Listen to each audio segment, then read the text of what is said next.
Ang lamig.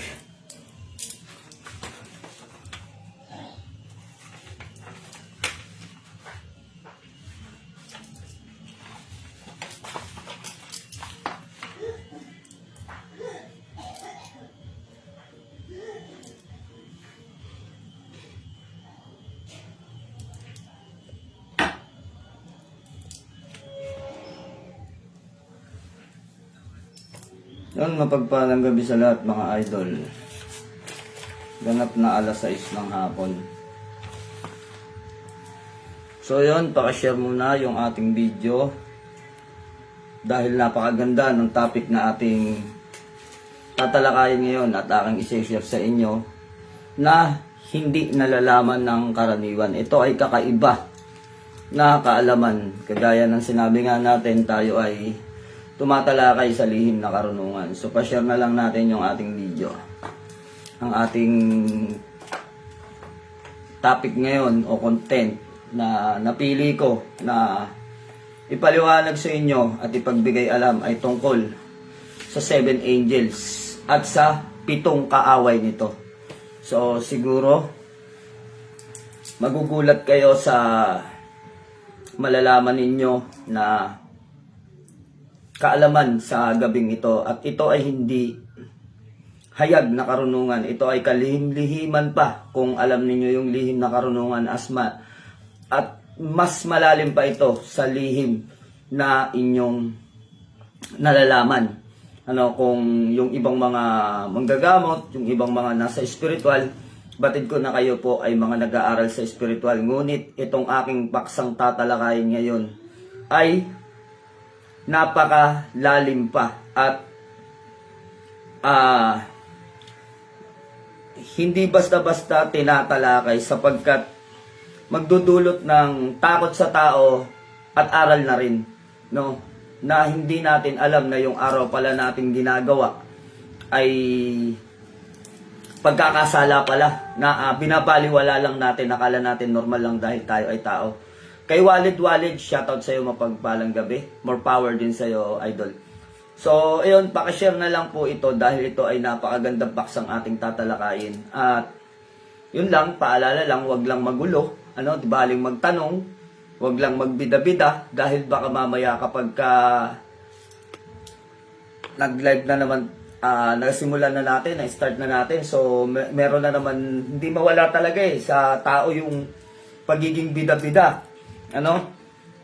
Pag sila ang pinag-explain mo, hindi na ma-explain, kumbaga, narinig lang siguro nila yung kwento o anuman, no? At ayun, sabi nga natin, yung iba naggagaling-galingan, yung iba naglalalim-laliman, na kapag meron mga topic na ganito, ay nangingibabaw yung kanilang inggit at pagmamataas. Kumbaga, sinasabi mo, yung ina-explain mo ganito, iba naman yung sinasabi ng iba naman yung kapaliwanagan nila, at ipinipilit pa, no? Ipinipilit pa kahit na walang matibay na pinanghahawakan dun sa kanilang mga kaalaman, narinig lang, chismis lang, o issue lang, o nabalitaan lang.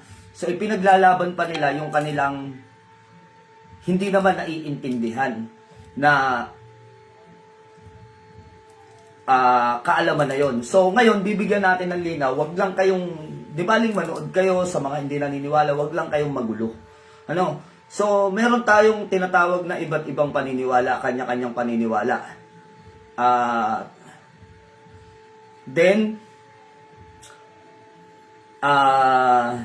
Iba-ibang paniniwala. So, kung nakapanood kayo ng ganito mga video, skip nyo kung hindi kayo naniniwala.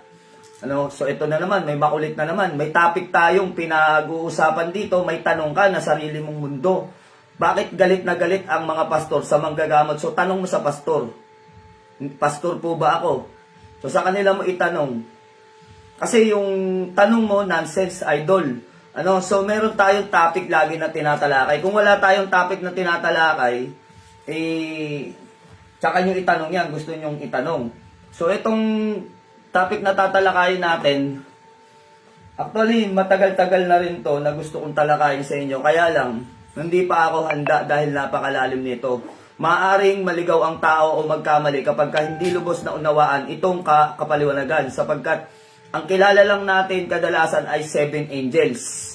Ano? So ang topic natin ngayon, ang tatalakayin natin tungkol sa 7 arkangeles, maging kanilang mga pangalan, pahapyaw lang. Then pupunta tayo sa dako ng punto ng ating pag-uusapan. Merong 7 arkanghel, meron din silang 7 kaaway. So siguro ngayon nyo lang din narinig na may nilalang pala ang Diyos na 7 tagapagtanggol, meron din palang nilalang ang Diyos na 7 kaaway. Sapagkat kahit itong mga to ay kaaway natin, nilalang din ng Diyos kahit sabihin yung mga kaaway natin yan. Si paring Agimat ng Mangyan, hindi pa sure.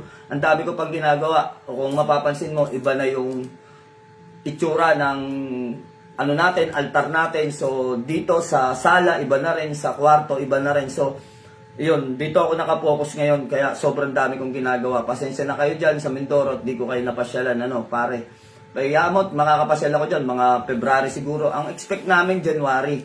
Kasi nga, ilang bagyo na yung dumaan dyan. Di ko pa nabibisita yung aking lote at yung munting kubo ko dyan na binili natin. So, ayun, basta bahala na.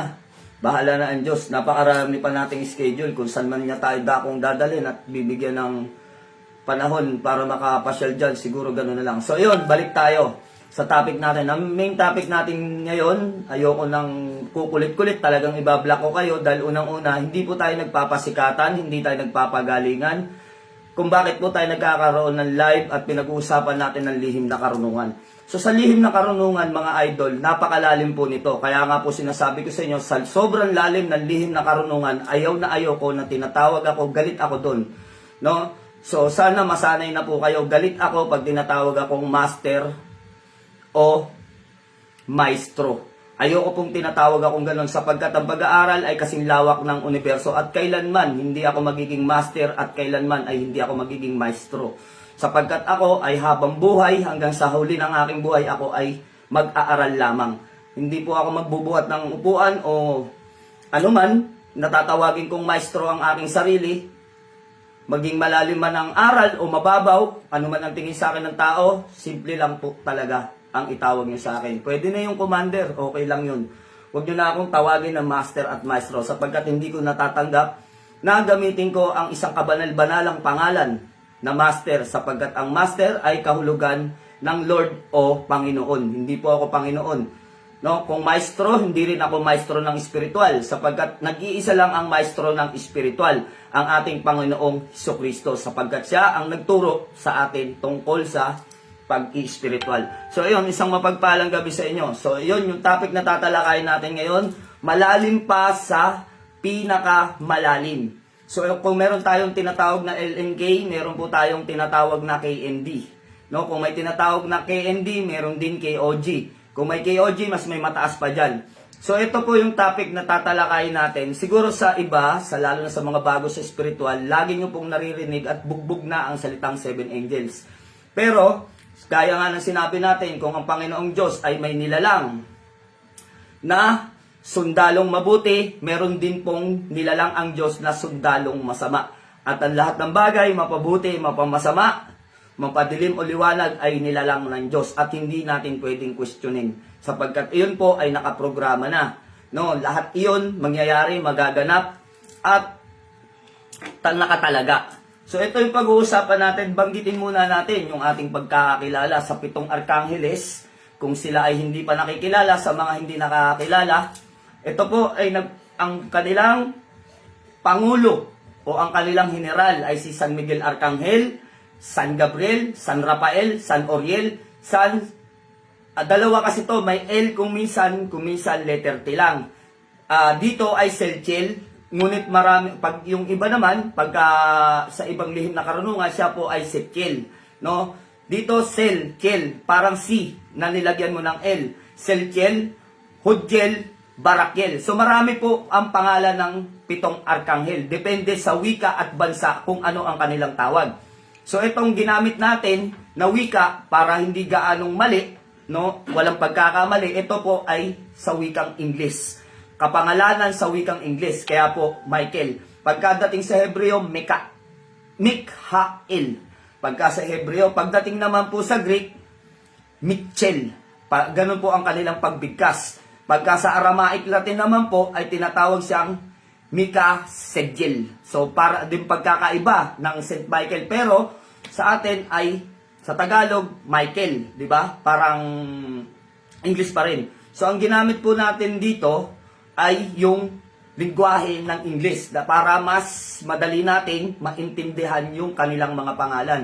So, meron pong mga pangalan ng pangkalangitan, pangkalupaan, at pinagkaisahan. Kaya iba-iba yung pangalan ng 7 anghel. So, explanation to sa pangalan lang ng anghel. Kung anong pagkakakilala nyo sa kanila, tama yun. Wala pong mali doon. Ngunit, kung makikita ninyo, ang isang nakakatakot na inilabas ng kaliwa na hindi nahahalata ng karaniwan, yung pangalang Samael sa pangalan ng 7 Arkangeles. So, pinalitan po nila yung pangalan po ni Sethiel. So, inalis yung pangalan ni Sethiel doon, pinalitan ng Samael. Si Samael, ito ay holy names. Handaan po ninyo. Ito ay holy names ni Lucifer. So, bakit po siya nagkaroon ng holy names? Samantalang masama si Lucifer. Opo, may holy names siya. Nung siya ay mabuti, nung siya ay tagapaglingkod pa ng ating Panginoong Diyos sa kalangitan. Ang kanyang holy names ay Samael. Nung siya ay inilaglag sa lupa, naging si Lucifer na ang kahulugan sa wikang Ingles ay morning star at sa wikang Pilipino naman ay tala sa umaga. So, ito ay kapaliwanagan pagdating sa pangalan po ng 7 Arkangeles. Kung ang 7 Arkangeles ay nilikha ng Diyos upang maging proteksyon, gabay, tagapagbantay natin sa loob ng 7 araw, so kasi silang 7 ay may tuntunin o tawag dito, toka o schedule. So, ito yung 7 anghel na to ay nilalang ng Diyos para sa 7 araw na pagbabantay. So, palawakin pa natin, isama na natin yung pangalan ng 24 Asyano. Yung 24 Asyano naman po na matatanda ng unang ministro ng kalangitan, sila naman po ang tagabantay ng 24 oras sa kalupaan. Mabuti o masama, kanilang inilalathala. Sila ang tagapagtala ng mabuti at masama na ginagawa ng bawat tao. Sila rin po ang nagbabantay ng kandila o buhay na tinatawag sa kalangitan. Kapag naubos yung liwanag na yon, ibig sabihin, yun yung wakas ng buhay ng isang tao. Kaya po, meron tinatawag na 24 Asyano o unang ministro. Kaya meron din tayo na tinatawag sa ating kabuuan na 24/7. So, ibig sabihin nun, 24 hours and 7 days na merong nagbabantay at nakakakita sa mabuti at masama na ginagawa ng tao. Ito ay malalim na kahulugan at malinaw na kapaliwanagan kung ikaw ay nasa espiritual. Gaya po na sinasabi ko, kung hindi naniniwala sa espiritual, para walang away, skip ang video, then huwag ka nang manggulo. So, ganun lang po. Ito ay para dun lamang sa mga taong naniniwala sa espiritual at naniniwala sa mga katulad namin. So, ngayon, punta tayo dun sa tinatagong lihim na karunungan ng tinatawag na 7 angels. Kung ang Diyos ay naglalang ng mabubuting bantay, lumikha din po ang Diyos ng mga masamang tagapagbantay. Ito ay tinatawag na 7 Prince of Hell o 7 Prince of Demons. So sila yung 7 demonyo na mga prinsipe ng kasamaan. Sila yung 7 demonyo na gumagawa ng kasamaan. Sila yung 7 anghel ng dilim. So, na lang natin, no? Anghel ng dilim at anghel ng liwanag para mas madali. Kasi ayoko rin nagbabanggit ng demons o devil. Lalo na't nandito tayo sa gitna ng altar. Medyo parang kawalan ng disiplina rin para sa aking sarili tungkol sa aking pag-aaltar. So, ipapakilala ko sa inyo ito isa-isa at ikatatakot ng iyong sarili o kaluluwa na hindi mo alam na ang bawat ginagawa pala natin sa loob ng isang araw ay isang uri na pala ng pagkakasala kapag ginawa natin ito o tinaglay natin itong uri ng mga pagkakasala. So, ano ba yung mga pangalan ng 7 anghel ng dilim na tinatawag na 7 Prince of Hell? 7 prinsipe ng impyerno. So sila din yung tinatawag na, kung mapapansin po natin, pag ni-research po natin sa Google, walang lalabas na 7 Prince of Hell. No? Walang halos lumalabas. Ang lalabas po, kapag sinearch po ninyo ito sa Google, ang lalabas po sa Google, the 7 Deadly Sins. No? Kapag tinepe nyo po yung the 7 Deadly Sins, lilitaw yung pangalan ng 7 anghel ng dilim. So, ang unang anghel ng dilim, babanggitin po natin yung kanyang pangalan at yung kanyang simbolo. So, baka itong simbolo na to ay tangi ng iyong katawan o taglay mo o isang pag-uugali mo. Hindi mo alam na kapag ginawa mo to o naging pag-uugali mo to o tinaglay mo to, ay sinisimbolo mo ng pananampalataya yung nagmamay-ari nito. No? Yung nagmamay-ari nito, ng simbolo na to. So, okay, ang bibigay natin dito, unang pangalan ay si Leviathan. So, yan po yung number 1 na pangalan na namumuno sa the 7 Deadly Sins o 7 Prince of Hell. No? Si Leviathan. So, symbol of envy. So, si Leviathan ay ang sinisimbolo nito, siya ay sumisimbolo sa damdamin natin, ng tao o sa kanya man.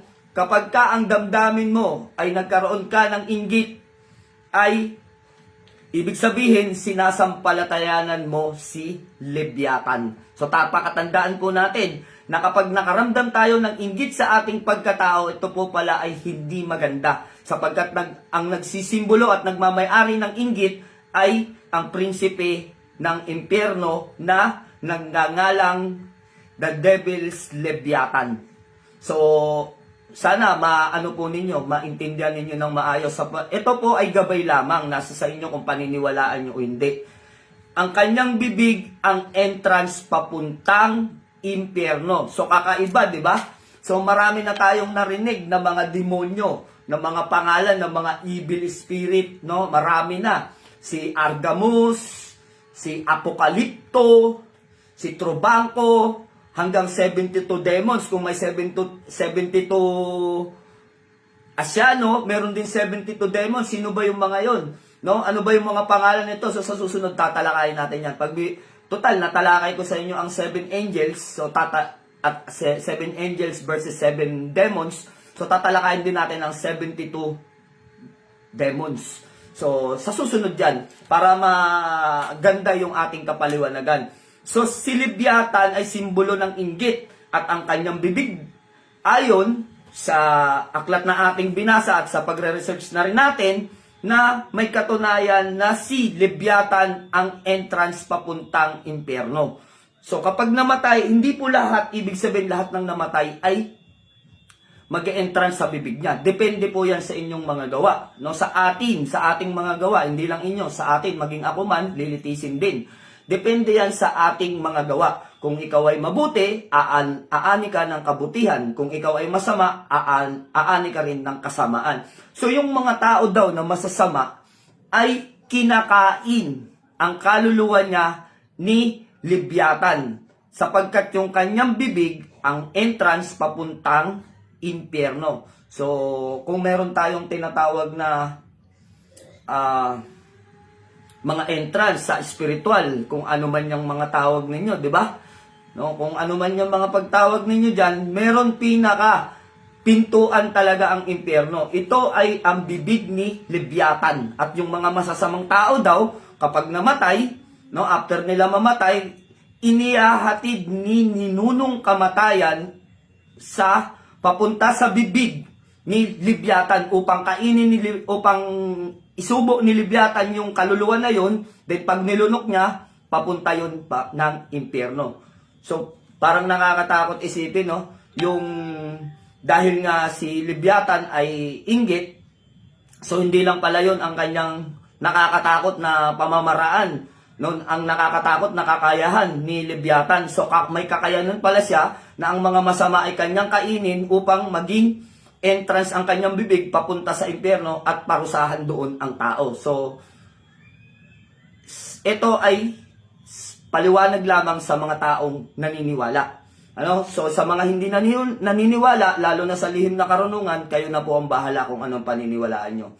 Ito ay kapaliwanagan lamang doon sa lihim na karunungan o tinatawag na KMD. So yung ikalawa, ang pangalan ng ikalawa ng The Seven Prince of Hell o The Seven Deadly Sins ay tinatawag na si Mammon. So si Mammon ay sumisimbolo ng kasakiman.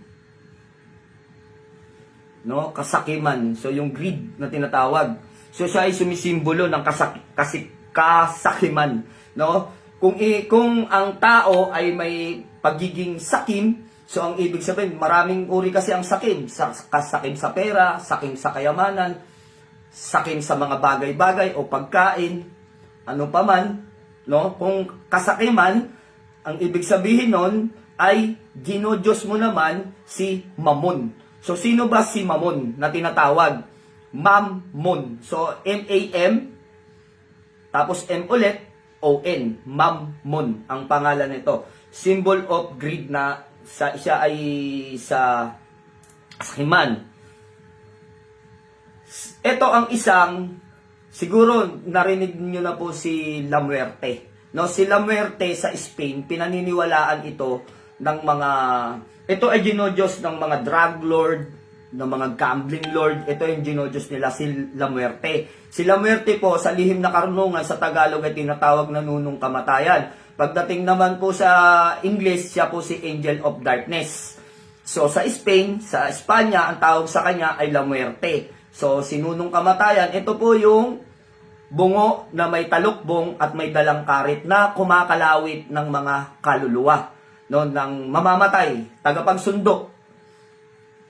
Siya ay tagapagsundo, no? So, iyon yung kapaliwanagan kay La Muerte. Sa Spain, si La Muerte yung kanilang dinadasalan, ngunit nasaan yung babae, si La Muerte. Kaya po, La Muerte yung kanyang pangalan. Dahil ito ay sumisimbolo sa babaeng nunong kamatayan o si kamatayan na tinatawag. So, itong si La Muerte ay katulad din po ni Mammon. No? Yung pangalan ng Mammon, hindi po pangalan ng tinapay. Kasi pag pangalan ng tinapay, Mammon. Ito, Mam-mon. So, parang sa teacher, Mam, M-A-M. Tapos, M ulit, then O-N. Mammon. Yung kanyang pangalan. Hindi sa tinapay talaga. So, ito, si Mammon, ito ay ginodiyos din sa mga sugarol, mga gambling lord, sa mga drug pusher, katulad po ito ni La Muerte, no? Katulad siya, ganun din siya. Ito rin po ang sinasampalatayanan nung mga nagbebenta ng kaluluwa na katulad ng mga mayayaman. Yung mga sakim sa kayamanan, dumadalangin sila dito, humihiling sila dito kapalit ng kanilang kaluluwa para sila ay bigyan ng kayamanan, kasikatan, kapalit ang kanilang kaluluwa. Ito yung number 2 natin, si Mammon. Siya po yung tinatawag na Prince of Hell o The Seven Deadly Sins, ikalawa. No? So itong ikatlo naman, ito yung ikatlong pangalan ng The Seven Prince of Hell o Seven Deadly Sins. Siya po ay si Azazel. Si Azazel, symbol ng wrath or galit. So siya ang dahilan bakit may mga Nephilim o mga higante. No, siya po yung namumuno doon sa mga anghel na inutusan ng Diyos. Siya yung pinakapinuno, si Azazel, no? Sa Book of Greek, alam naman natin na may mga tao na mga higante. May mga higante talaga nung unang panahon. Isa na po ang pagpapatunay diyan na isa sa higante ay si Samson. No, si Samson, isa po sa mga higante, mga anak po sila ng mga Nephilim sila. Sila yung mga Nephilim, yung mga anak ng mga nagkasalang anghel. So, si Azazel po ang namumuno doon sa grupo na yon. Sila ay mga tinatawag na watcher. Yung mga watcher, sila din po yung tinatawag na mga gargoyle. No? Kung kilala niyo yung gargoyle, mahirap nang ipaliwanag ng mas hahaba. So yung mga gargoyle, sila yung mga tinatawag na The Watcher o sila po yung tinatawag na mga anghel na nagkamali na umibig sa tao at inanakan ang tao at ang kanilang mga anak ay tinawag na Nephilim. Kung bakit po merong mga higante doon sa ating mga tagong kasaysayan, no, yung mga kapanahunan, mga sinaunang kapanahunan, bakit may mga higante? Yung mga higante na yon ay tinawag na Nephilim, sila ay mga anak ng mga watcher o mga nagkasalang anghel na umibig sa tao at nagbunga, no? Sa kanilang pakikipagtalik sa tao, then doon sila naparusahan at hindi na sila nakabalik sa kalangitan. Hanggang ngayon po pinaniniwalaan sa Grego na ang mga watcher ay hindi pa nakakabalik sa kalangitan. Pero ang mga watcher ay hindi kasama ng mga engkanto at hindi kasama ng mga demonyo. Tandaan po natin, ang engkanto at mga demonyo hindi po magkakasama, maging ang mga watcher. May kanya-kanya silang tribo. Bagamat pare-pareho silang mga fallen angel, nagkaroon sila ng kanilang paniniwala. Ang isang matinding paniniwala na hindi na mababali, itong tinatawag na mga demonyo. Itong mga demonyo ay patuloy na naniniwala kay Lucifer na si Lucifer ay maghaharing muli, no? Muling maghahari si Lucifer pagdating ng wakas ng panahon. Magkakaroon siya ng sariling kaharian. Kaya patuloy na yung mga demons ay sumusunod kay Lucifer dahil darating pinangakuan niya to ng pinangakuan niya to ng walang hanggan. Hindi ko nababanggitin kung anong uri ng walang hanggan yung ipinangako niya, kung bakit patuloy pa rin na sinasampalatayanan siya ng mga demons na siya ay pinuno. Kailanman ay hindi na sila babalik sa Ama. Hindi nila tinuri ang Diyos na Diyos. Samantalang ang kanilang tinuturing ng Diyos, itong si Lucifer hanggang sa ngayon. Kanilang sinasampalatayanan. Tumalikod na talaga sila. Ngunit itong mga tinatawag na engkanto, no, itong mga engkanto, ibang tribo rin to ng mga fallen angel. Ito naman ay naniniwala na makakabalik pa sila sa kalangitan. Kasama po ng mga elemento na to, may mga nakabalik na, no, sa aklat po ni Noah. Sa aklat ni Noah, may mga nakabalik na ng mga elements. Ito po yung tinatawag na Tod. Yung mga Tod na to, ito yung mga higanting bato na mga elemento rin. Ito ay tumalikod kay Lucifer at naniniwala sila na makakabalik sila sa kalangitan. Ito po yung mga Tod. Yung mga Tod, ito yung tumulong magtulak ng barko ni Noah nang sumadsad po ito sa bundok. Sumadsad kasi yung bundok ni Noah, hindi makaalis doon. Ngayon, itong mga Tod, itong mga bato, kumilos sila, bago sila malunod, tinulak nila yung barko ni Noah, iniwas nila. Then, kasabay nun, dahil nga po kilala natin na si Noah ay alagad po ng Diyos at may misyon, dahil tinulungan sila ng mga Tod, no, ang ginawa ng Diyos, nang mamatay po itong mga Tod, nagkaroon ng kislap na liwanag dun sa dagat-dagatan na baha, no, sa isang malaking baha, nagkaroon ng isang simbolo ng liwanag na kumislap papuntang kalangitan. Ito yung mga kaluluwa ng Tod. Pinatawad sila ng Diyos. Sila po ay mga elemento rin, mga elements din sila.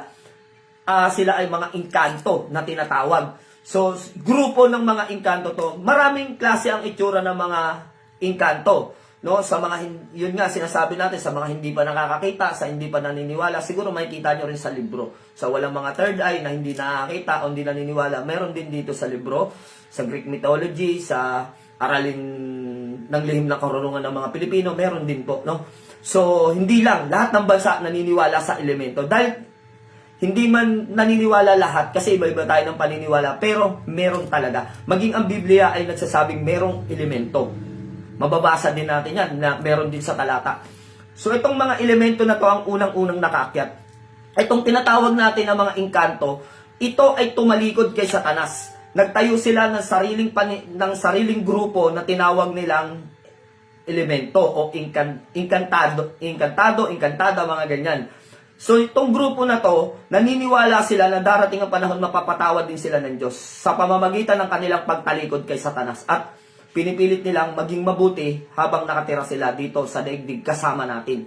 Ano? So, Ito naman, yung ikatlo, yung pinapaliwanag ko sa inyo kanina, yung The Watcher. Sila po yung mga gargoyle. Ito naman yung mga The Watcher, makikita po natin kadalasan ito sa bansa ng Italy. Makikita natin yung bato, mahabang tenga, mukhang tao na may pagkamukhang paniki dahil tulis-tulis yung mga ngipin, may pakpak na paniki, may kamay, may paa. Basta i-search nyo na lang yung gargoyle kung ano ang itsura ng gargoyle, no? Ang gargoyle kapag ka nag-anyo silang tao, may kakayanan silang mag-anyong tao. Pag nag-anyong tao itong mga to, sila po ay matatangkad at magaganda. No, kung tatanungin ninyo dito sa Pilipinas, meron po bang gargoyle? Wala po rito. Ang karaniwan sa mga gargoyle ay nasa bansa po ng Transylvania, sa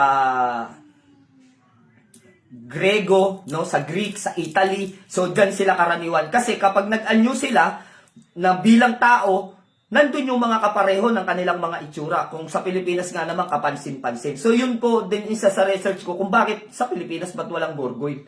Kasi nga magiging iba yung itsura nila, magiging kapansin-pansin sila. Hindi man sila isipin natin ng gargoyle tong mga to o sila ay mga ano. Ang nasa isip natin banyaga. Ayaw po kasi ng mga gargoyle na takaw pansin sila. Napakatahimik po nitong mga to. Pag nag-anyong tao, hindi sila pala imik, hindi sila pala kaibigan. So meron silang isang community na puro mga gargoyle lang ang nakatira at anyong tao. So ito po yung mga tinatawag po na mga gargoyle na tumalikod kay Lucifer. At naniniwala sila na darating ang panahon no mapapatawad sila sa kanilang pagkakasala dahil inanakan nila ang tao, mapapatawad sila ng Diyos. No, hindi sila tumalikod sa Diyos ang mga gargoyle. Fallen angel din sila, kaya lang ikalawang fallen angel kasi may first fallen eh. Yung first fallen po ito yung grupo ni Lucifer, yung mga nagrebelde sa Diyos. Yung ikalawang fallen angel po na tinatawag ito yung mga watcher na tinatawag. So, baka akala natin, sa isip natin, isang beses lang naman ang Diyos nagparusa sa mga anghel na nagkasala. Hindi po, 2 beses.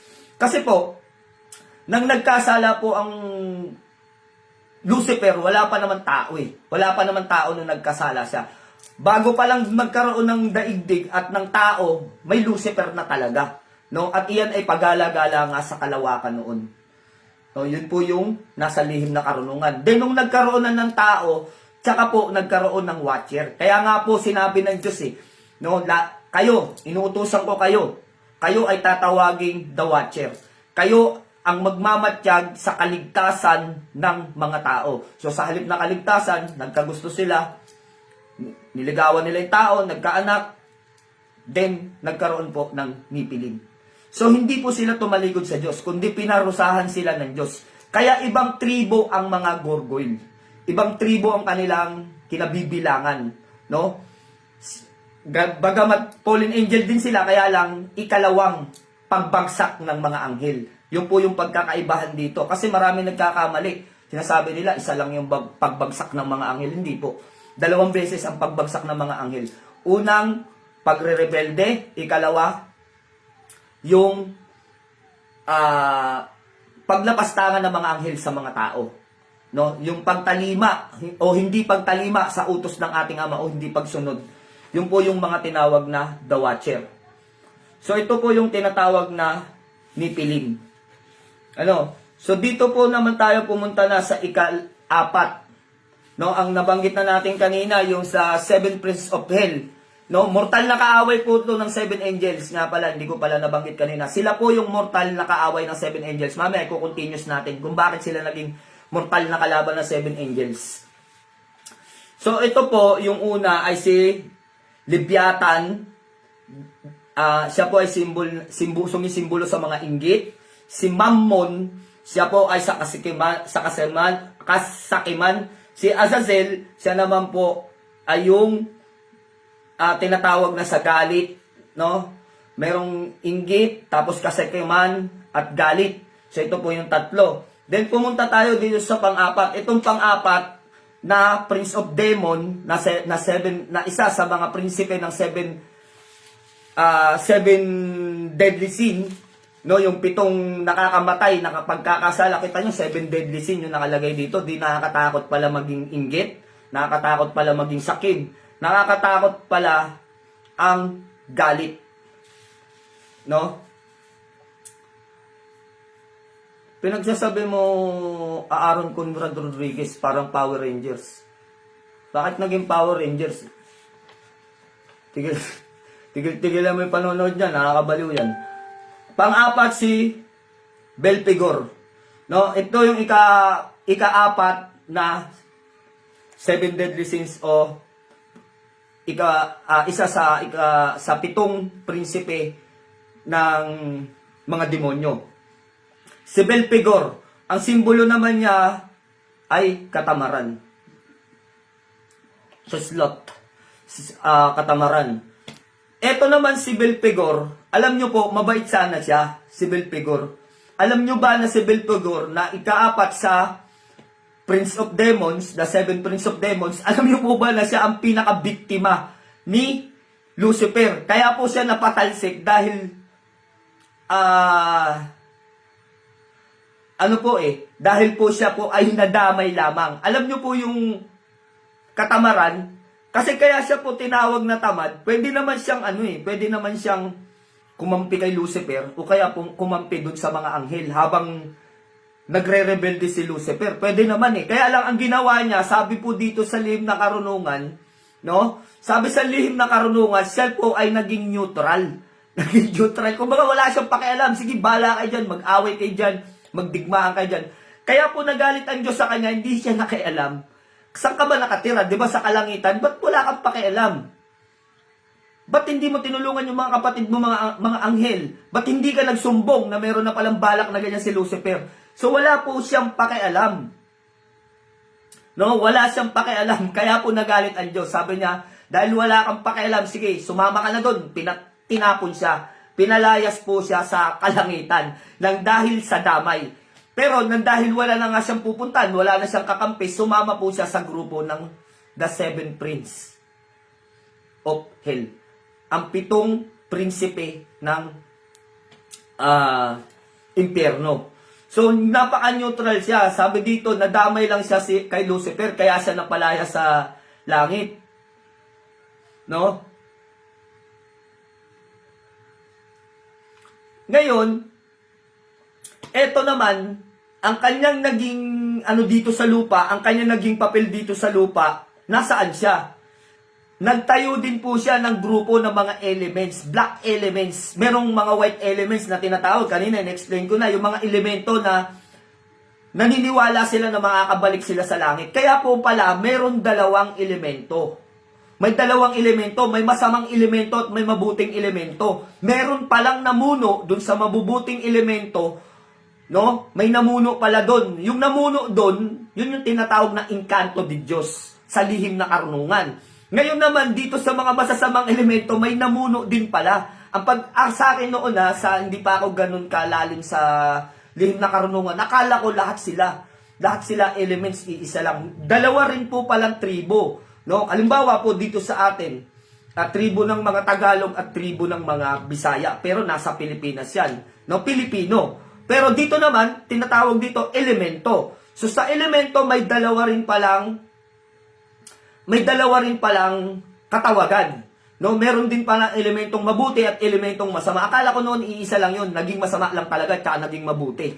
Ngayon pala meron palang mga namumuno doon. At ang namumuno dito ay yung tinatawag na tamad, itong si Belpigor, yung simbolo ng katamaran. Pinamunuan niya yung masasamang elemento.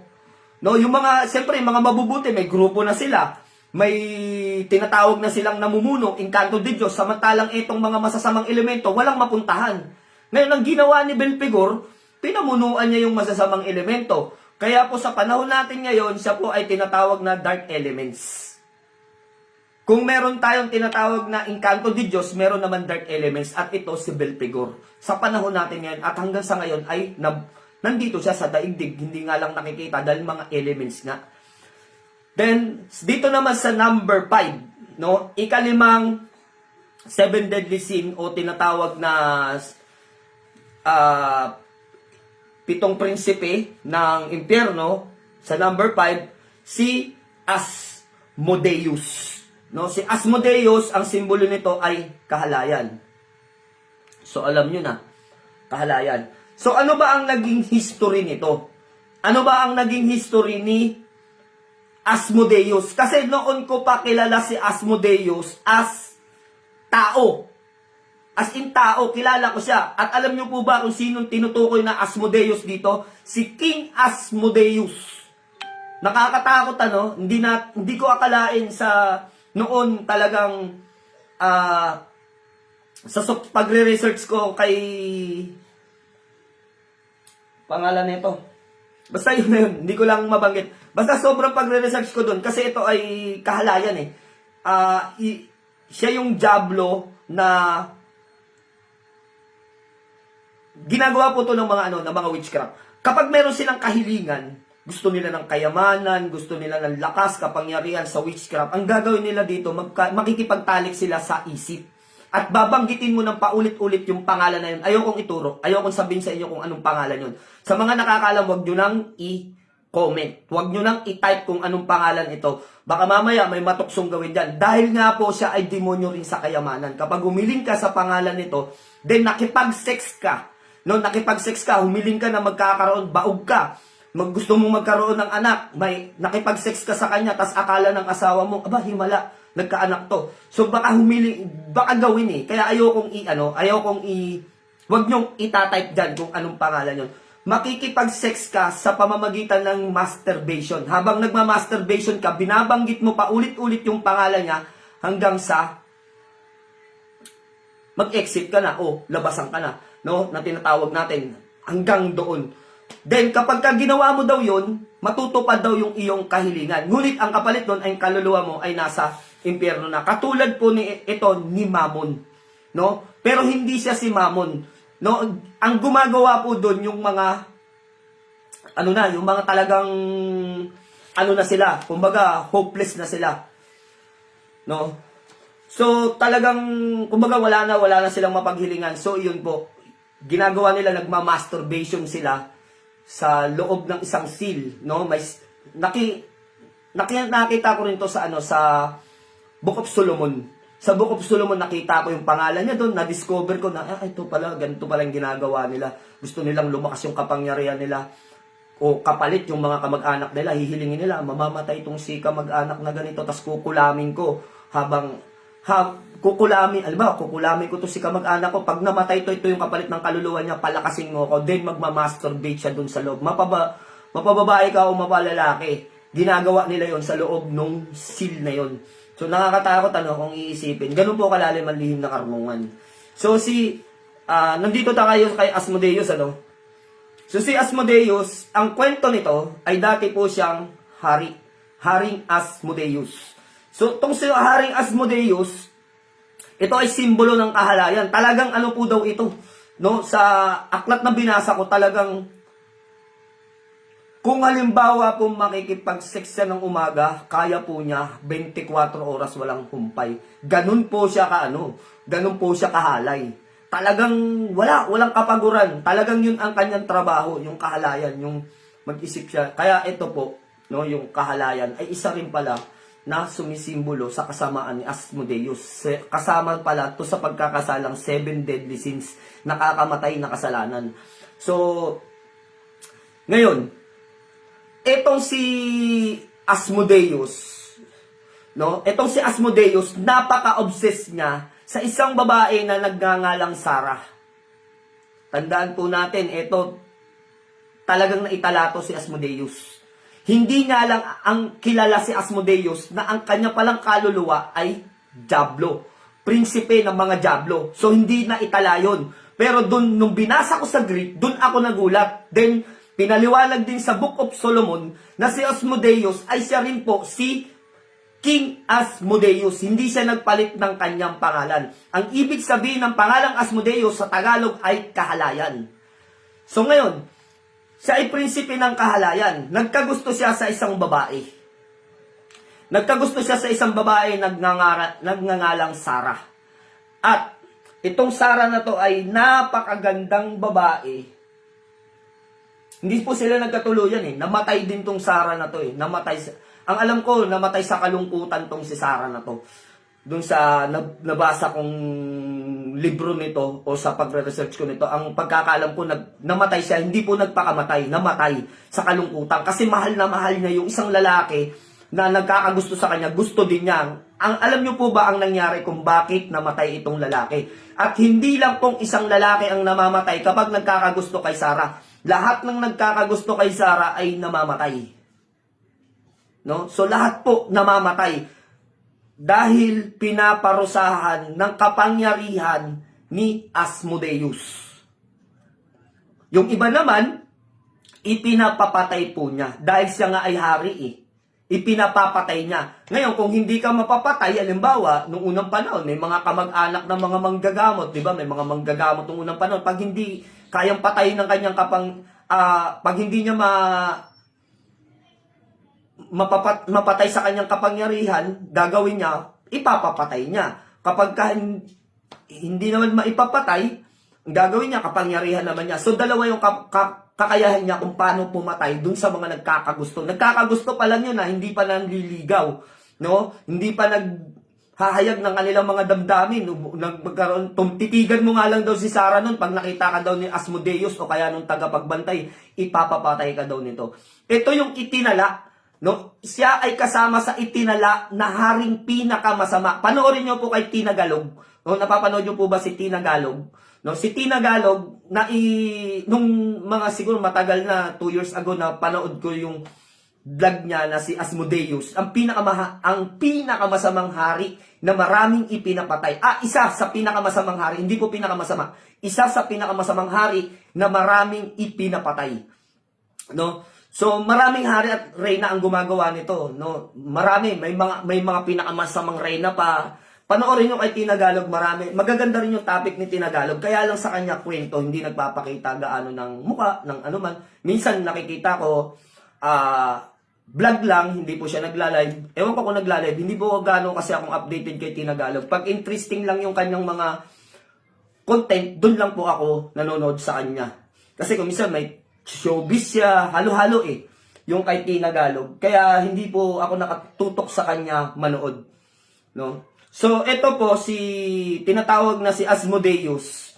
Iyon po, nung tinalakay doon, ito ay isa sa pinakamasamang hari na maraming ipinapatay.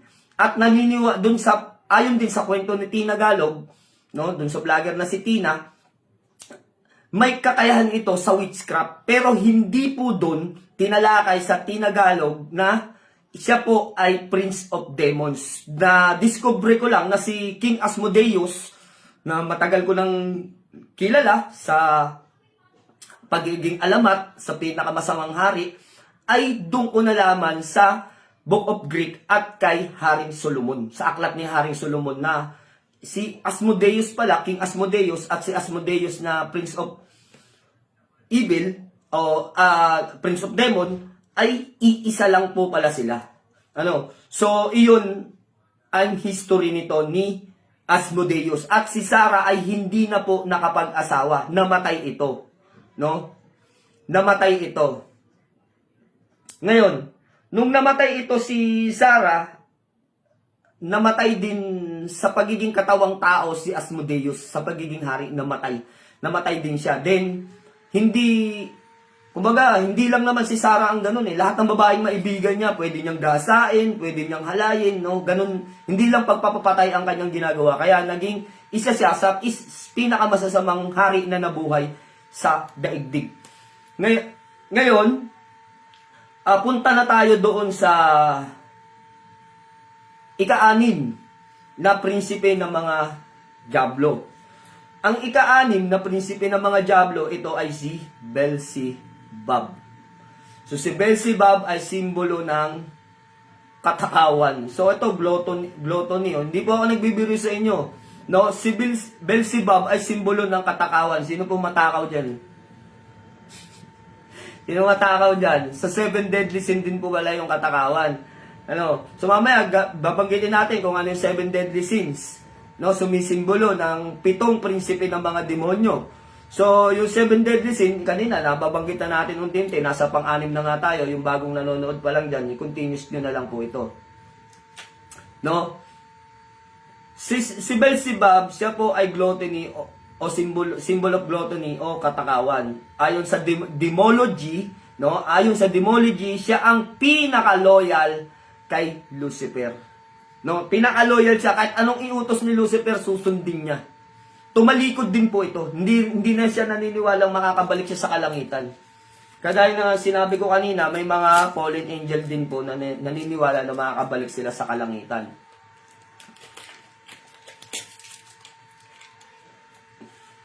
Oxygen lang muna ako mga idol.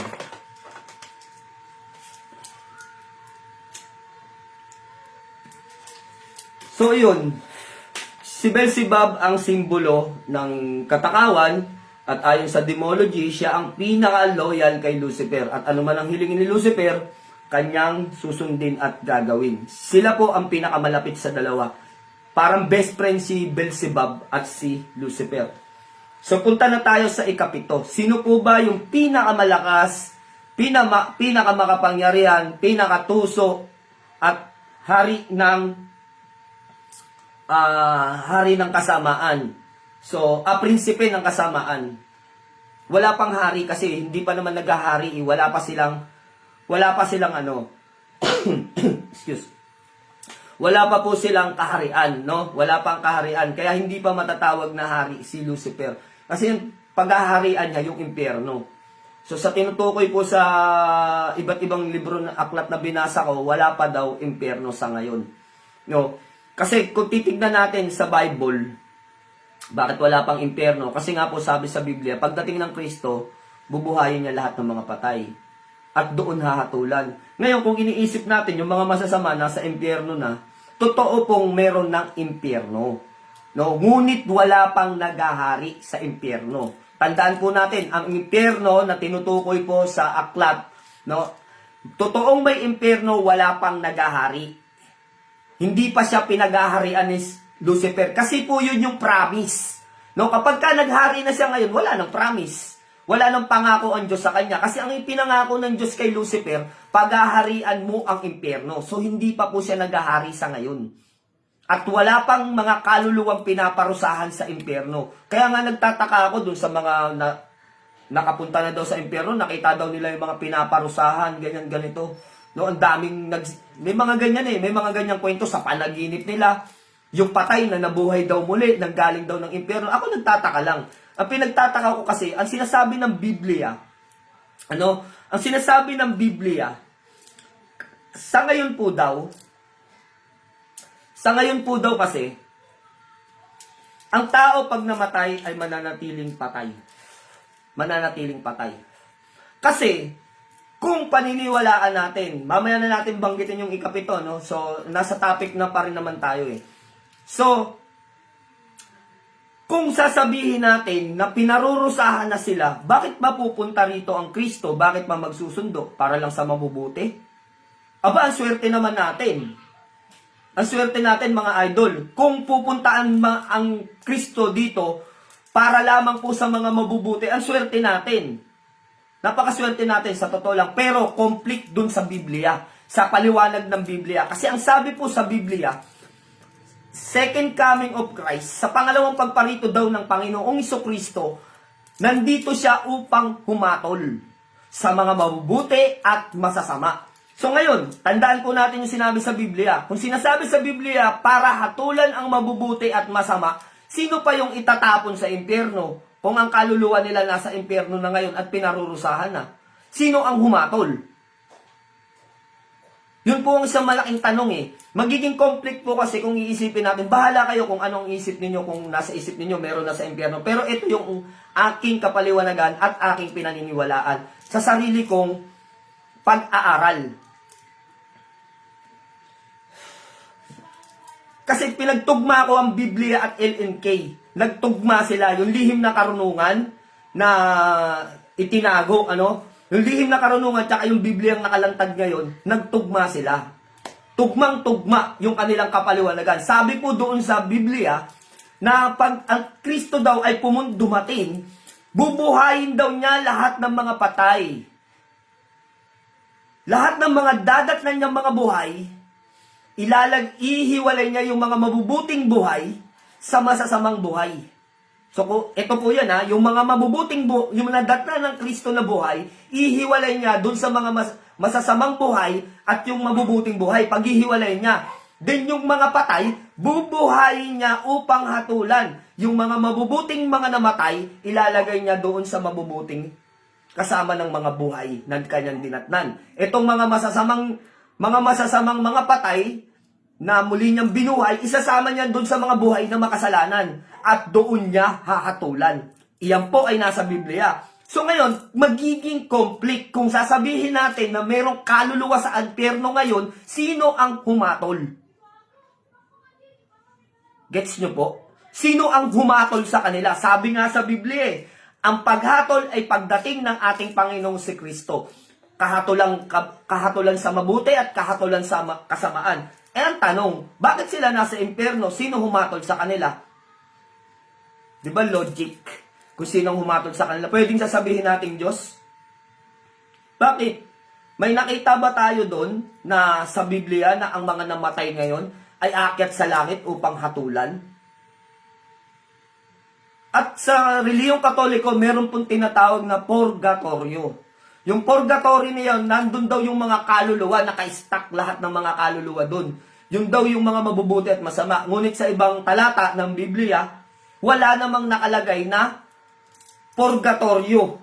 Wala. Kaya hindi po ako naniniwala sa purgatorio. Siguro, yung sa akin, siguro dahil hindi ko maabot, dahil napakalalim ng lihim na karunungan, ng pag-aaral sa lihim na karunungan. Hindi natin pwedeng abutin ang kagustuhan ng Diyos at ang kakayanan ng Diyos bilang tao. Kaya nga po, aral lang ng aral eh. Kaya po sa akin ganun, aral lang ng aral.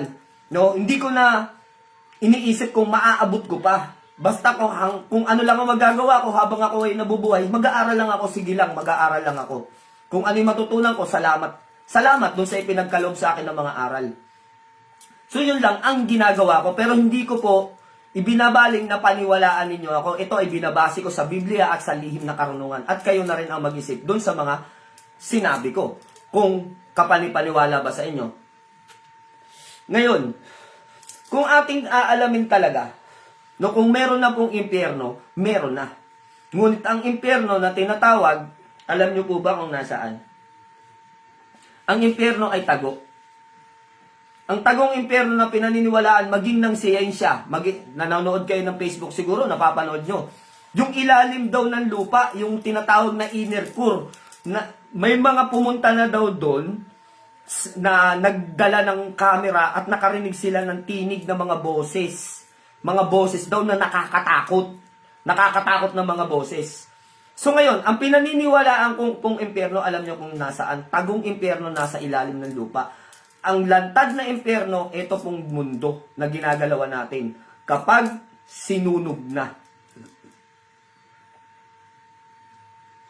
Kapag pinakawalan na ng Diyos, yung dragon, nabubuga ng apoy, kasabay ng pagputok ng mga bulkan, pagbuka ng lupa, pagbuka daw ng lupa, babaha ng lava. So itong ating mundo ay magiging dagat-dagatan ng apoy. So yun po yung lantad na impyerno na. Nandito na sa ibabaw, wala na sa ilalim. Yung mga nasa ilalim, nakawala na papunta sa ibabaw. Yun po yung paghatol na tinatawag. Yung mararanasan lamang yun ng mga maiiwan dito sa lupa. Kasi after second coming, pagpunta ng Kristo, sasabihin niya, kayong mga mabubuti na mga nangamatay, binuhay ko kayong muli, dahil mabuti kayo, dito kayo, kasama kayo ng mga mabubuting buhay. Then papalitan niya yung kanilang kanilang katawan, no? Ng katawang hindi daw nasisira. So ibig sabihin, yung espiritong banal, hindi nasisira, walang espiritong namamatay. Hindi daw nasisira magpakailan-kailanman. Then isasama niyang iakyat sa kalangitan kasama ng magsusundo na mga libu-libong anghel. Then paano naman yung mga makasalanang buhay at yung mga patay na binuhay ng makasalanan? Sabi po, no, sa lihim na karunungan, maiiwan daw dito sa lupa. Hindi na daw mamamatay ulit yung mga patay na binuhay. Hindi na daw mamamatay. Mabubuhay sila dito sa loob pa ng 100,000 years na walang kamatayan. At yun ang nakakatakot. Hindi pa puputok ang bulkan. Alam nyo ba sa lihim na karunungan yung sinabi, pag naiwan dito, hindi nakasama sa pagsundo ng ating Panginoong Jesucristo, hindi ka nakakit sa kalangitan. Oo nga, patay ka. Nabuhay ka ulit dahil binuhay ka ng Panginoong Jesucristo. Tao ka na ulit. Buo. Mabubuhay ka ng 100 years ng walang batas. Pwedeng mang-rape, pwedeng pumatay, no? At yung pagpatay daw, hindi, sakit lang ang dadanasin mo. Makakaranas ka ng pagpatay, pero mabubuhay ka ulit. No? Sa lihim na karunungan, pag binasa nyo, nakakatakot talaga. Sobrang nakakatakot ang lihim na karunungan. Kaya ang dami kong nababaliw kung minsan. Dahil yung iba, hindi na nila kayang dalhin yung kanilang mga aral. Minsan nag-aaral, walang kain, kung ano-ano papasok sa isip. Hindi man lang manalangin na, Ama, gabayan mo po ako, papasukin mo po ang banal na espiritu para maintindihan ko ang kapaliwanagan ng lihim na karunungan. Wala kasing ibasa lang. Hahanapin ko yung kapangyarihan dito, hindi tatabla ng bala. Hahanapin ko dito yung hindi tatabla ng itak. Hahanapin ko yung kapangyarihan dito ng pantigal po. No, masakitan tiyan, magkasakit ang ulo. Kasi walang hiya silang mga kapitbahay, ganyan-ganito. Puro pagganti. Kaya nasisira ang ulo ng karaniwan sa nag-aaral ng lihim na karunungan sapagkat hindi na naiintindihan yung aral, natataglay nila yung tinatawag na kapangyarihan ng kasamaan. Kasi pag may kapangyarihan ka, may kasamaan eh. No, kaya nga po sa Spider-Man sinabi, no, ang pinakamalakas na kapangyarihan ay pinakamalaking responsibilidad. No, sabi si mismo si Spider-Man na nagsabi niya, cartoons lang 'yun. Pero kung gagamitin natin 'yun sa lihim na karunungan, tugma. Kung meron kang malaking kapangyarihan at malaking kaalaman, pwede kang mang-abuso. No? Kung wala kang kinakatakutan at pinaniniwalaan ng langit at impyerno, kaligtasan at kaparusahan. Kung hindi ka naniniwala doon, magagawa mo ng libre yun. No? Nang walang pag-iisip, walang pasubali, at walang hadlang. Magagawa mo manakit ng kapwa, magagawa mo mga abuso. Kasi nga po, nasa iyo na yung kapangyarihan. No? Kaya sa mga nag-aaral ng lihim na karunungan, nasa sa inyo kung saan kayo pupunta. Kung saan nyo gagamitin yung lihim na karunungan na yan. Yung lihim na kakayanan na ipinagkaloob ng Diyos sa inyo at talino na ipinagkaloob sa inyo mula sa banal na kapangyarihan. Banal na kapangyarihan pero ginamit mo sa kasamaan. Kayo ang pipili niyan. Ngayon, yung sinasabi natin ito, balik tayo dun sa dako na yun. No? Sa lihim na karunungan, sinasabi dun na ito daw mga namatay na to hindi namamatay. Doon mangyayari yung revelation. Sa revelation, darating daw yung malalaking balang. Kasi lalaki ng tao.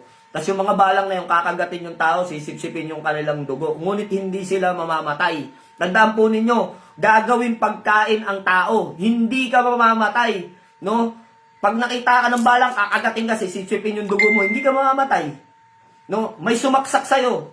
Para ka lang nahimatay, magigising ka lang ulit. Kasi wala na daw kamatayan, puro kaparusahan. Manggagahasa. Pag ginahasa ang babae, bali wala nang batas eh. No? Hindi na rin daw pinapairal yung pera. Bala ka, maglasing ka, mag-enjoy ka, magpakabusog ka, no? Magpaksasa ka sa laman, walang magbabawal sa iyo. Yun po yung New World Order na tinatawag po, no? Na Illuminati. Hindi na siguro natin naabutan. Wag na, at kung mangyari man yun, kung malapit na, nawa makaakyat tayo. Kaya po may mga ganitong pagtalakay, no? Nawa, wag tayong iwan dito sa lupa. Di ba rin maabutan tayo ng pagdating ng second coming? Okay lang yun. Pero ang nakakatakot nun, kung maiwan ka. Di ba? O maiwan man ako. Yun po yung pinaka nakakatakot dun. So yun yung sinasabi natin dito sa mga ganitong aral. Kaya natin binubuksan. Kasi isang mga kadagdag sa ating pananampalataya. At malalaman natin na hindi pala bagay na ginagawa natin yung mga ganito. Then yun po yung sinasabi doon, ano? Napahaba lang yung sinasabi doon sa aking mga nabasa na may impyerno na daw ngunit hindi pa nakahayag. Mahahayag lang to kapag pinaulan na ng apoy ng Diyos. Yung unang paghuhukom, tubig, ikalawang paghuhukom, apoy. Kaya po huwag kayong matakot kung matunaw yung yelo. Sino kinakabahan sa inyo? Matutunaw na daw yung yelo. No, yung mga malalaking bloke ng yelo sa ibang bansa, sa Antarctica. Matutunaw na daw. Ano po, may marami nagsasabi, no, mismong sa siyensya sinasabi, lulubog daw yung buong Pilipinas. Lulubog daw. Ang buong Pilipinas, matutunaw daw sa mapa ang buong Pilipinas. Tapos marami daw bansa ang lulubog na. Ilan lupa na lang daw ang nakalitaw. bakit mas marunong ba kayo sa Diyos? No? Samantalang sinabi ng Diyos, kailanman hindi na niya gagamitan ng paghuhukom ng tubig. Sabi niya, ikalawang kanyang paghuhukom ay apoy. So wala nang makakaligtas dun. Mas matindi pa sa nuclear dun. No? Kung sa nuclear may makakaligtas, yung mga ipis, diba, sabi nga sa siyensya, talagang ipis lang ang makakaligtas, may kakayanan mabuhay ng ipis. Kasi yung ipis, ang isa sa sangkap ng nuclear, may sangkap na nanggaling sa ipis. Kaya ang ipis immune pagdating sa nuclear. No, ginagamit nga sila sa nuclear weapon at may research niyan na talagang nilagyan sila ng nuclear nuke chemical. Nilagyan yung ipis ng nuke chemical, hindi daw talaga namatay. So yun, sinasabi na kapag nagkagera, binomba ng nuclear, ipis lang daw ang matitira. Buti nga may matitira eh. Kahit ipis. Pero ang ano dito, pag sinabing paghuhukom ng Diyos, tandaan po natin, no, yung mga nangangamba sa nuclear, natatakot, tandaan po ninyo, hindi tayo kayang ubusin ng nuclear. Ang uubos sa atin ay ang Diyos. Yun yung nakatala sa Biblia. Pag sinabi niyang apoy, so mas magaling pa ba ang tao sa Diyos? No? Kakayahan ng tao na lipunin yung buong mundo. Kaya huwag nating ikatakot. Parte ng buhay natin yan. Parte yan ng Biblia, yung gera. Kung nagkakagulo man sa ibang bansa, huwag kayong magulumihanan. Yan ang lagi niya sinasabi sa Biblia. Bagkus, maniwala at magtiwala ka. At maging mas malapit ka. Diba? Kasi nga dumadating na. So yun yung sinasabi dun. Kaya sa akin, parang hindi. Pagka narinig ko, lagi ako nanonood kahit dito. Pagka may ginagawa ko, yung cellphone ko, nandyan lang. Lagi kong pinapakinggan yung mga vlogger, no? Nag-iringan na. Ganyan, ganito. Si Japan, hindi nagpatalo kay China. Ang ikinakatakot natin dito ay magsimula na tong dalawa. Bakit? Ito daw, 2026, magsisimula na daw, magbagsakan ng nuclear. So, tsuri lang yun eh. Tandaan po natin, ang isang bansa na may hawak na nuclear ay takot gumamit ng nuclear sapagkat sa kasunduang batas sa buong mundo na kapag gumamit ka ng nuclear, dapat handa kang tumanggap ng bombang nuclear. Yung po yung sinasabi, dapat handa mong tanggapin, nagantihan ka rin ng nuclear. Kaya ang bawat bansa na mayroong nuclear, takot gumamit ng nuclear. Kahit sabihin yung China na mapusok. Kaya hindi ako ganong takot sa ganyan. Kasi unang-una nasa batas yun. Isipin mo, China magpapakawala ka, sino kakampi niya? Russia. Isipin mo, kahit nagkakagulo ang NATO ngayon, di ba? Pero naayon sa batas na kapag gumamit ka sa kalaban mo ng nuclear, kahit bansa na hindi mo kaaway, dudumugin ka ng nuclear. Sino naman magpapakawala ng nuclear na pagkakaisan ka ng buong bansa? Kaya po may takot yung mga yan. Kung nagugulumihanan kayo na magkaroon ng digmaan, mangyayari yung digmaan. Pero nuclear, magkakaroon pa ng urungan yan. Hindi basta-basta eh. Hindi ganun basta-basta. No? Madali lang pindutin ang pulang buton. Pero ang nakakatakot doon, ilang pulang buton ang babalik na pipindutin sa'yo. So kaya hindi po ganun nakakatakot ang tinatawag natin na bombang nuclear. Mas nakakatakot pa yung bombang galit ng Diyos. Yung talaga, yung apoy. Walang makakapigil nun. No? May nakalikha na po na salagi ng ulan, pero walang nakalikha na salagi ng apoy at yung galit ng Diyos. So, kailanman, walang nakapaglikha na ma-depensahan ang galit ng Diyos. Yun po yung nakakatakot. At kung kayo nagugulumihanan, natatakot kayo dahil natutunaw na daw yung yelo, no? Dahil daw sa climate change na tinatawag, nandun na tayo. Nakakatakot. Pero hindi naman yan mangyayari. Hindi naman papayag ang Diyos niyan eh. May Diyos tayo, kaya huwag kayo matakot. Matunaw man yung yelo na yan. Di ba 1/4 nga lang po ang lupa? At ang karagatan daw ay 3/4. Mali. Kasi meron pang natitira. May natitira pang matigas na tubig, yung yelo. E pag natunaw yun, ilan na lang ang lupa? Point na lang. Hindi na po 1/4. Baka 2 guhit na lang yan sa timbangan, yung lupa. Diba? Kung ikukumpara natin. Dahil may tubig pang buo eh. Ano yung tubig na buo? Yung yelo. Pang iyon ay natunaw, siguradong baba, pero hindi tayo mamamatay na katulad noon na nilipon ang tao. No? May mga pagbaha dyan, pero sabi nga natin ang Diyos may himala. No, hindi niya hahayaan na pag natunaw ang yelo lahat ng tao malilipol. Hindi, kasi pinangako niya. Ipinangako niya na hindi na niya lilipulin sa pamamagitan ng tubig ang tao. Siguro may mga mamamatay. Pero hindi yung tubig ng yelo ang lilipol sa tao. Kaya lagi natin pakakatandaan, huwag tayong matakot. Kung matunaw man yan, matutunaw talaga yan. Kasalanan ng tao eh. Kung hindi ang tao naging abusado sa ating mundo, hindi siguro masisira yung ozone layer para malakas yung pasok ng araw para matunaw yung mga yelo na yan. Mangyayari at mangyayari, pero libong taon pa yan.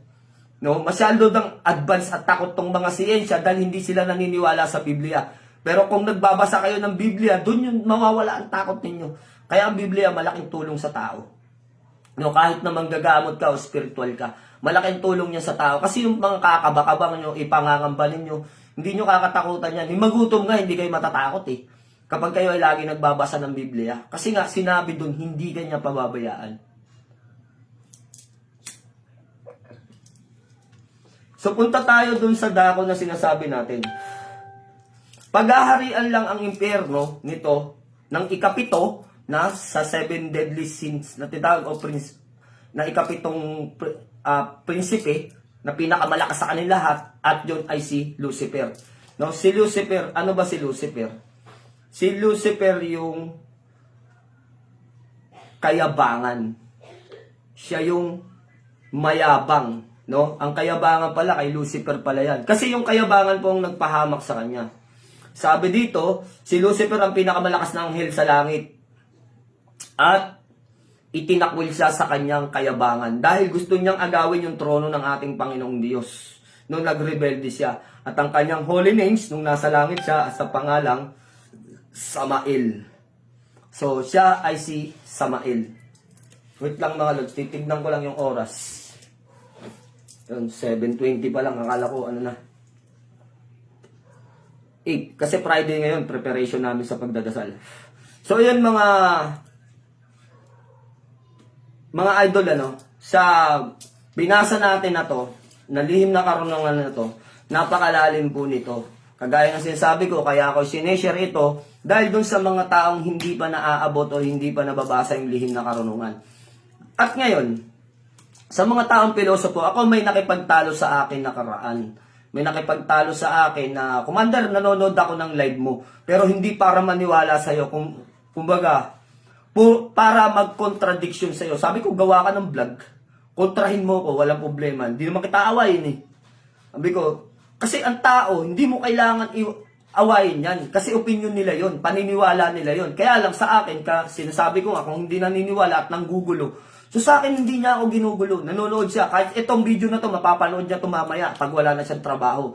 No? Panonoorin niya to. Kasi hindi po siya naniniwala sa langit at impyerno. Hindi siya naniniwala sa Diyos at demonyo. Alam niyo po kung saan siya naniniwala. Sila po ay mga grupo ng flat earthers. Naniniwala sila na ang mundo ay flat. So parang platito. Alam niyo ba yung ganyan? Ang bilog daw parang bilog daw yung ilalim. Tapos ito daw flat. Kaya nga daw walang nakakatawid sa dagat. Meron na ba daw tumawid sa dagat pa ganun? Wala pa daw. Dahil wala ka naman tatawiran dahil flat yun. No, malalaglag ka daw. Sabi ko, sige, paniniwala niyan, okay lang yan. Hindi naman ako makikipagtalo sa inyo. Pero, sabi niya, kaya ako nagpapalaw sa'yo at nanonood sa'yo kasi para kontrahin yung mga sinasabi mo. Sabi ko, okay lang naman kontrahin mo ako, pero wag mo ako kontrahin sa mismong live ko. Mag-live ka lang sa iyo. No? Na kinokontra mo ko. Pero yung papasok ka sa live ka para kontrahin mo ko, away na gusto mo. Sabi ko sa kanya. Ngayon, kung papasok ka doon at magko-comment ka lang, hindi ako papayag. Kailangan umakyat ka sa video. Hindi daw niya kayang mag-live, hindi daw niya kayang umakyat sa live, no? Sabi ko, di mo nahimik ka na lang. Kasi kaysa naman makipagtalo ka, salita ka lang ng salita. No? Pwede ko naman burahin yung mga sinasabi mo. Sabi ko, kung talagang makikipagdebate ka, o gagawa ka ng contradiction sa akin, mag-face to face tayo sa live ko. So, iyon, inirerespeto ko kung ano man yung paniniwala niya at hindi naman siya nakikipag-away sa akin. Pero may time na tatawag siya at magtatanong, mag-chat-chat. Commander, sa pinaliwanag mong ganyan-ganito, paano mo napatunayan yan? Sabi ko, unang-una, mahirap ng isang content creator ka na kasinungalingan yung sasabihin mo. Sabi niya kasi ang Biblia tao lang ang gumawa. Sabi ko, oo. Sabi niya, sa akin tao lang din ang gumawa. Sabi niya ganun, ang nanay at tatay daw niya. Ang tanong ko nga sa kanya, sino bang naglikha sa nanay at tatay mo? Hindi rin daw sila naniniwala sa siyensya. Saan kayo naniniwala? Diba? Mas naniniwala pa nga sila sa alien eh. Sabi ko, mga bobo. Sa alien pa naniniwala. Hindi pa nga hindi ngayon, wala pa nga nakakakita ng alien. So, ayun, tinanong niya ako, parang nagkaroon kami ng friendly debate sa chat. Voice record, sabi niya sa akin, ba't ka naniniwala sa Biblia, gawa lang ng tao yan? Sabi ko kasi, ang Biblia, ginawa ng mga tao na may spiritual guide. Bakit ka naniniwala sa Diyos? Nakita mo na ba ang Diyos? Di, pilosopo ka, di pilosopuhin ko rin. Sabi ko, ba't kayo naniniwala sa alien? Nakita nyo na ba mga alien? Oh, sabi ko, yung alien nga, pinaniniwalaan nyo eh. Inuusig ko ba kayo? O, ba't inuusig mo yung pinaniniwalaan kong Diyos na hindi ko nakikita? Ngunit sinasampalatayanan ko. Ikaw nga, sumasampalataya ka sa alien. Hindi daw sila nananampalataya sa alien, naniniwala lang daw sila. Paano ka nga naniniwala kung hindi mo sinampalatayanan? Diba? So, iyon, ganun kami magdebate. Kuminsan para kaming nag-aaway na ano, pero hindi kami nag-aaway. Kumbaga, paanuhan yun. Pag pinipilosopo ko rin. Pag pilosopo yung mga tanong niya sa mga sagot ko tama, tapos pilosopo naman yung babato niya sa akin, pinipilosopo ko rin. So, ayun, nagkakaroon kami ng debate, at sabi niya, paano mo naman mapapatunayan yung lihim na karunungan? Eh, wala naman sa Biblia na iyong pinaniniwalaan. Sabi niya, nagbabasa ako ng Biblia, hindi para paniwalaan, upang kontrahin. Sabi nga niya, kasi hindi siya naniniwala sa Diyos, at hindi siya naniniwala sa Biblia. Sabi ko, kasi yung binasa mong Biblia, kulang parang ikaw. So, yun yung sagot ko. Nagulat siya. Sabi niya, paano naging kulang ang Biblia? Sabi ko, basahin mo sa mga researcher, tsaka sa mga unang tao, kung ilan ba ang talata ng Biblia. So, doon nagulat siya nung mga ilang buwan nang nag-chat siya sa akin. Sabi niya, oo nga, no? Sabi niya, kapanipaniwala daw yung sinabi ko na ang Biblia ay kulang. Sabi ko, paano mo nasabi? Sabi niya, ayun, na-research daw niya na meron din palang Book of Solomon, meron din palang Book of Enoch, Book of Maria Magdalene, Book of St. Jude, no? Maraming tinanggal dyan ng mga libro, no? Binanggit niya lahat yun. Iyon ay 24.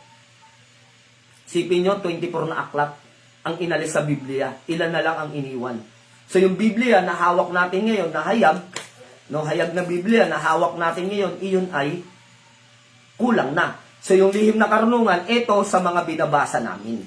No, dito sa mga binabasa namin, yun yung tinanggal sa Biblia. Kaya ang Biblia at lihim na karunungan ay naiko-connect ko sa Biblia. Sapagkat yung mga kulang ay nababasa ko. So ang kapalaran namin na mapunta sa amin to, no? Hindi namin kasalanan na mapunta sa amin yung mga inilihim. So, iyan ay hindi nyo rin kasalanan na hindi sa inyo napunta. Ibig sabihin lang, kung ano lang ang pinaniniwalaan nyo na nakasulat sa Biblia, yun lang ang pinaniniwalaan nyo at nire-respeto ko yun. Kaya nga sabi ko sa inyo, mapalad ang mga taong nakakabasa ng mga aklat na tinanggal sa Biblia. Mapalad kami. Kaming mga nasa spiritual. Kasi mas madali naming mauunawaan. No? Sa mga taong hindi pa nakakahawak ng lihim na karunungan o nakasilip o nakabasa ng mga ganyang aklat, so may pagkakataon pa naman para mas lumawak yung inyong pangunawa na ang Biblia ay hindi lamang doon sa ganito kakapal ang kautusan meron. So sabi ko nga sa atin mga idol, napakahirap magpakabanal. Kasi alam nyo po ba na libo-libo ang kautusan ng Diyos. So paano natin susundin? Paano hindi tayo magkakamali? Diba? Kaya nga po napakahirap magpakabanal. Dahil sa bawat ginagawa natin, sa bawat segundo, hindi natin tiyak kung mabuti yung nagagawa natin o masama. Lamang na lamang sa atin ang gawang kasamaan. Kaya po, nakakatakot. Basahin din ang Biblia kung minsan. Katulad nitong The 7 Deadly Sins. So ano po ba yung 7 Deadly Sins? No? Ang 7 Deadly Sins ay inggit, kasakiman, galit, katamaran, kahalayan, katakawan, kayabangan. So, yan po yung 7 deadly sins. Ibig sabihin, nakakamatay na kasalanan. Bakit nakakamatay na kasalanan? Kasi ang nagmamay-ari ng 7 deadly sins ay si Belpegor, Asmodeus, Beelzebub, Lucifer, Leviathan, Mammon, Azazel. So sila po yung 7. No? I-arrange natin.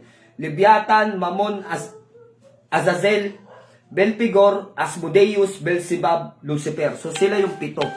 7 kahulugan ng kasalanan at 7 prinsipe ng kadiliman o prinsipe ng impyerno. So, ito po yung tinatawag na nakakatakot na mga diablo. No, nilikha sila ng Diyos nung nasa langit pa sila, pero nung nasa lupa na sila, nilikha nila yung ranggo. Sila lang po ang naglagay ng ranggo sa kanilang kasarili, hindi po ang Diyos. No, si Lucifer yung namuno, sabi ni Lucifer, ikaw Leviathan, ang magiging prinsipe ng inggit, ikaw Mammon, ang magiging prinsipe ng kasakiman, ikaw naman Azazel, ang magiging prinsipe ng galit, ikaw naman Belpegor, ang magiging prinsipe ng katamaran, at ikaw naman Asmodeus, ang prinsipe ng kahalayan, si Beelzebub naman ay para sa prinsipe ng katakawan, at si Lucifer, at siya naman daw na si Lucifer ang magiging prinsipe ng mga tuso o pride o kayabangan. So, ganun po yung kanilang pagtatayo ng 7 Prince of Hell na tinatawag. 7 Prince of Hell o 7 Demons. Kaya ito po ay tinatawag natin sa ating content ngayon. Sa gabing ito, ang itinitle natin dito sa ating content ay 7 Angels versus 7 Demons. So, yun. Sana may naiambag naman akong kaalaman at karunungan na naman sa inyo sa gabing ito. No? At wag po, yun lang ang tanging hinihiling ko sa mga ganitong klase ng kaalaman, no? Sa mga klase ng ganitong karunungan, para po maging makapokus kayo. So, ina-upload ko ito sa aking YouTube channel. Then, doon nyo na lang po, ang tanging hiling ko, doon nyo na lang po panoorin. No, sa YouTube channel. Then may mga pagbabago sa YouTube channel ko kapag ka mga video, hinihiling ng iba, gusto nila nakatagilid yung pagbibideo ko para malaki daw, full screen, naka full screen siya. So pinagbigyan ko yun sa mga record ko, ganun na ang ginagawa ko ngayon, yung ganun may pagbabago, then may introduction na rin. No, ganun na ang aking ginagawa doon. Kaya dito, pagka Facebook na in-upload ko doon, nakatayo pa rin to, hindi ko na ito pwedeng ihiga. Kaya kung manonood kayo, nasa aking kahilingan na rin, na kapag manonood kayo doon sa aking YouTube channel, halimbawa, kalahati lang yung napanood mo dito. So, panoorin nyo na lang sa YouTube channel, makakatulong pa po sa akin yun, no? Makakatulong pa sa akin. Then, mag-comment po kayo doon. Mag-comment kayo, hindi lang po nood na nood, ano ba yung naintindihan mo sa video ito, no? Ano pa po ba yung karagdagan ng pagkakakilala mo dun sa mga 7 demons? Ano ba yung pagkakakilala mo? Pwede mo dun pwede mo dun i-comment at hindi mawawala yun, no? Mababasa sa comment. Then pinakamahalaga po dun nagko-comment kayo para makikita po ni YouTube na active po yung aking mga subscriber at mga nanonood sa akin. Mahalaga po kasi yun na nagko-comment kayo dun para makita ng mga tao na aktibo pa rin. So, yun lang. Lagi ko pong sinasabi, mag-comment po kayo dun. No, kung nanonood kayo, ano yung gusto nyo i-comment, i-comment nyo lang. I-comment nyo dun kung ano yung pagkakakilala nyo dito, dun sa content natin. Alam ba yung content, ano yung naiintindihan mo sa content, ano yung gusto mong sabihin, ano yung paliwanag, ano ba yung mga susunod na content na gusto mong pag-usapan natin. No? Ano po ba yung mga hindi mo pa naintindihan sa lihim na karunungan? Malay mo, mapagbigyan ko pa kayo na iyon ang topic na pag-usapan natin, yung susunod na gagawin kong mga video o live. No? So, yun lamang po, no? Maging active lang po tayo sa YouTube channel ko. Then, i-like nyo na rin. Kung hindi naman kalabisan, i-share nyo na rin po. No? Dahil ito ay maraming matuturuan o maraming makakaunawa sa pag-i-spiritual. Tandaan ninyo, kapag tayo ay nag-aambag ng karunungan, ito ay isang mabuting gawa, no? Na mas marami yung mapapalapit sa mabuting ginagawa. So, yun lang po, kasi kapag mabuti yung binabahagi, no? Katulad nito, binabahagi ko yung mga mabubuting salita, mabubuting kaalaman. Nagiging accessories ka, hindi accessories of crime, no? Kung halimbawa sa kasamaan, gawang kasamaan, ibinahagi mo yung gawang kasamaan, accessories of crime yun. Pero kapag yung sa tingin mo mabuti yung ganitong klase ng topic at share mo sa iba, so accessories ka ng mabuting gawa, no? So nakakagawa ka rin ng kabutihan na natutulungan mo na yung kapwa mo manood ng ganito kaysa sa manonood ng kung ano-ano dun sa YouTube channel, no? Sa mga hindi nakakaintindi sa spiritual, so mapapaliwanagan. So yun yung po ating sinasabi. Kung i-replay nyo yung video, kalahati lang na panood ninyo, gusto nyong makilala, matutunan lahat ng mga pinapaliwanag sa content, panoorin po natin sa YouTube. No? Yung YouTube channel po natin. Kasi ina-active ko na yung YouTube channel ko. Then, araw-araw po akong may upload dun. Kaya madalang na rin ako mag-upload dito sa atin. Then, kaya ako po tinatandaan yung oras. Kaya ako laging sinisilip yung oras. Kasi mga idol, mamaya, anong araw ba ngayon? Friday. So, kami ay magdarasal. No, magdarasal kami. Ito yung panahon ng aming debosyon. Nawa, kayo ay magdebosyon din para kayo napapalapit sa Ama. At naihingi nyo yung kapatawaran, yung inyong mga pagkakasalang nagawa sa loob ng buong maghapon. So, after po nito, mamaya, yun na ang vanishing. Kasi nung nakaraan, hindi po ako nakapag-vanishing dahil, di ba nung umaga pa lang, naglolo ko na yung wifi. So, paano ako makakapag-live? Tumapat pa ng Martes. Kasi Martes talaga ako magbabanishing nun. So, dahil nga pagdating ng gabi, napakahina. Nung i-click ko na, sasabihin ko na magla-live ako sandali bago ako mag-vanishing, na mag-ready na kayo dahil magbabanishing ng mamaya. Wala, hindi po siya ma-i-click dahil sa sobrang hina po ng wifi natin. Kaya hindi na po ako nag-vanishing nung gabi. So ngayon, sabi ko pwede naman Friday, kaya mamaya po ang ating vanishing. Sa mga nagpapabanish, mamaya na po natin yung gaganapin. So nakalag tayo mamaya. Mga idol. So yun lang, isang mapagpalang gabi sa inyo. Maraming salamat na rin sa inyo laging pagsubaybay sa atin, pagsuporta, pag-share ng ating mga video, no, sa pakikinig sa aral ng lihim na karunungan. Kaya, yun, isang bagay na pinagpapasalamat ko, lalong-lalo na sa inyong tiwala. No? So, yun. Sa mga nagtatanong naman sa atin ng mga order, dun sa mga pangontra, dun sa mga medalyon o anuman na inyong mga tinatanong, wag po kayo dito magtanong, mag-PM po kayo sa akin. No? Kung gusto nyo na formal na usapan, dahil kayo ay mga formal na tao, so sa formal na usapan, tayo mag-usap. So, meron naman chat, no? Si Wangbo katatapos lang magdebosyon. So, nood ka na lang ng YouTube channel, i-upload ko to dun. Doon mo na lang i-replay itong pinapanood yung topic natin ngayon na sapagkat napakaganda at marami kang matututunan. So, ayun, isang mapagpalang gabi sa inyong lahat, mga idol, at sa nawa, masuportahan natin yung YouTube channel ko at huwag niyong skip yung mga ads. Yun lang ang hiling ko sa inyo, huwag niyo lang skip yung mga ads. Comment, like, and share palagi, no, sa YouTube channel natin. At yun, mapagpalang gabi. God bless you mga idol.